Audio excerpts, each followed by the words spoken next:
Hello friends, Jayashree किचनमध्ये आपलं स्वागत आहे। आज आपण black forest half KG cake बघत आहे। त्यासाठी 6 इंचाचा टीन यूज करून 1 कप चॉकलेट प्रीमिक्स यूज करून मी हा स्पॉन्ज बनवून घेतलेला आहे।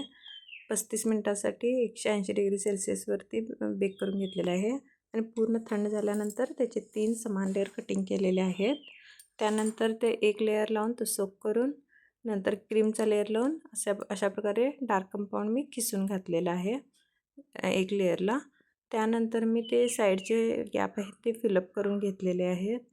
पुन्हा मी दुसऱ्या सेकंड लेअरला सोक करून घेऊन पुन्हा एकदा सेम प्रोसेसने मी क्रीम लावून घेईन। अशा प्रकारे क्रीम स्प्रेड केल्यानंतर पुन्हा एकदा मी चॉकलेट किसून घालणार आहे सेकंड लेअरला सुद्धा। अशा प्रकारे मी ब्लॅक फॉरेस्टला चॉकलेट किसून घातलेलं आहे। त्यानंतर चॉकलेट सिरपसुद्धा थोडं घातलेलं आहे अशा प्रकारे। त्यानंतर पुन्हा एकदा ते चोको चिप्स यूज करून थर्ड लेअर लावून घेत आहे।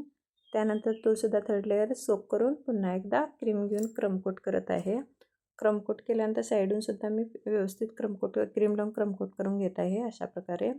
आणि हा केक मी 1 तासासाठी फ्रीजमध्ये ठेवणार आहे। फ्रीजमध्ये ठेवून 1 तास झाल्यानंतर मी पुन्हा केक बाहेर घेतलेला आहे।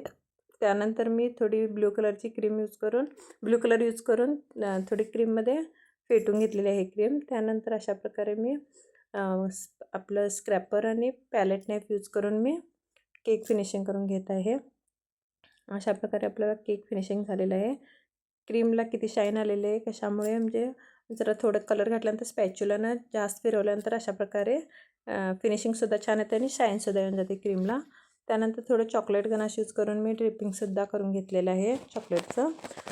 त्यानंतर मी N1 नोझल यूज करून अशा प्रकारे फुलंसुद्धा काढून घेतलेले आहेत थोडी साईडून बॉर्डर। त्यानंतर त्याच्यावरती एक चेरी लावणार आहे। ब्लॅक फॉरेस्ट केक म्हणजे जरा चेरी लावल्यानंतर लुक येऊन जाईल त्या केकला। आणि पुन्हा मी खालच्या बाजूने थोडं गोल्डन कलरचे स्प्रिंकलर घालत आहे अशा प्रकारे, म्हणजे थोडं बॉर्डर नाही म्हणजे त्यामुळे थोडं स्प्रिंकलर घातलं तर लुक येऊन जाईल केकला। अशा प्रकारे माझा केक कंप्लीट झालेला आहे। आवडला असेल तर फ्रेंड्स लाईक, शेअर आणि सबस्क्राईब करा। धन्यवाद फ्रेंड्स।